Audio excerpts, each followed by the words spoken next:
सकाळच्या नाश्त्यासाठी अदलून बदलून काही करायचं म्हटलं की थोडा वेळ विचार करावा लागतो। असा जर नाश्त्याचा प्रकार असेल तर एकतर पौष्टिक आहे, पटकन होतो आणि पोटभरीचा आहे। साधा सोपा हा नाश्त्याचा प्रकार एकदा करूनच पाहायला पाहिजे असा हा प्रकार आहे। नक्कीच ट्राय करून पहा। तर वाफेवरचे हे मस्त खमंग असे चटपटीत ढोकळे कसे करायचे ते पाहूया। त्यासाठी इथे मी काही भाज्या घेतलेल्या आहेत। तर इथे मी अर्धा कप इतकं भरपूर कोथिंबीर घेतलेलं आहे, बारीक चिरलेलं। कपभर इतकं इथे मी पत्ता गोबी घेतलेली आहे, किसून घेतलेला आहे। आणि गाजर सुद्धा किसून घेतलेला आहे, कपभर इतकं घेतलेलं आहे।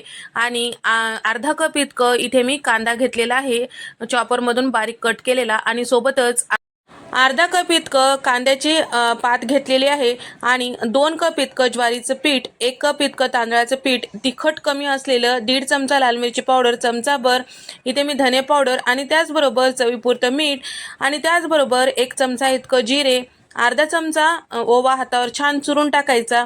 आणि त्याचबरोबर इथे मी भिजवलेली मुगाची डाळ साधारण 1 पाव कप इतकं घेतलेलं आहे।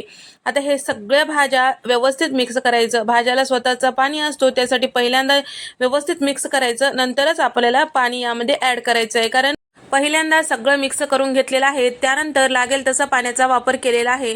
ज्या पद्धतीने आपल्या थालीपीठाचं पीठ असते त्याच पद्धतीने इथे मी हे पीठ तिंबून घेतलेलं आहे। आणि त्याचबरोबर आपले ढोकळे जे आहे छान मऊ होण्यासाठी इथे मी पाव चमचा इतकं खाण्याचा सोडा टाकून घेतलेला आहे। सगळं छान व्यवस्थित मिक्स करून घेतलेलं आहे। छोटा पिठाचा उंडा घ्यायचा आणि छान असं गोलाकार करून त्याला चपटं करून घ्यायचं, मध्ये एक छिद्र करून घ्यायचं, वरतून तीळ लावायचं, दिसायलाही मस्त दिसतात। तर या ठिकाणी आता या पद्धतीचे जे ढोकळे किंवा हे वाफेवरचे जे नाश्त्याचा पदार्थ आहे ते ठेवण्यासाठी इथे मी चाळणी घेतलेली आहे, त्याला थोडंसं तेल लावून घेतलेलं आहे, आपल्याला वाफून घ्यायचं आहे। त्याच पद्धतीने इथे मी सगळे ढोकळे इथे तयार करून घेतलेले आहे। वरतून थोडेसे तीळ लावलं की दिसायलाही मस्त दिसते, लहानांपासून मोठ्यांपर्यंत सगळ्यांना आवडेल। लहान मुले जर तुमच्या घरात तिखट खात नसतील तर यामध्ये तिखट टाकू नका। आणि त्याचबरोबर इथे आपण भरपूर भाज्या वापरलेल्या आहे, यामधल्या एखाद दुसरा नसेल तर काही हरकत नाही, स्किप करू शकता, किंवा तुम्हाला आणखीन एखाद भाजी यामध्ये ॲड करायची असेल तर ॲड करू शकता।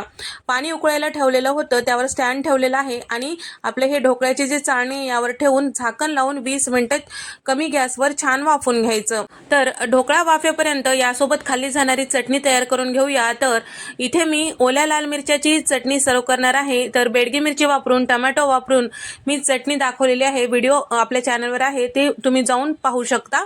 त्यापैकी 2 चमचे चटणी एका बाउलमध्ये काढून घेतलेली आहे, आणि थोडंसं पाणी आणि थोडंसं मीठ टाकून मिक्स करून घेतलेलं आहे। यासोबत खाण्यासाठी मस्त चटपटीत खमंग लागते। तर इथे 20 मिनिटानंतर चेक करूया। तर तुम्ही बघू शकता इथं आपली जे सुरी आहे चेक केल्यास कोरडं निघत आहे, म्हणजे आपले ढोकळे छान असं वाफल्या गेलेले आहे।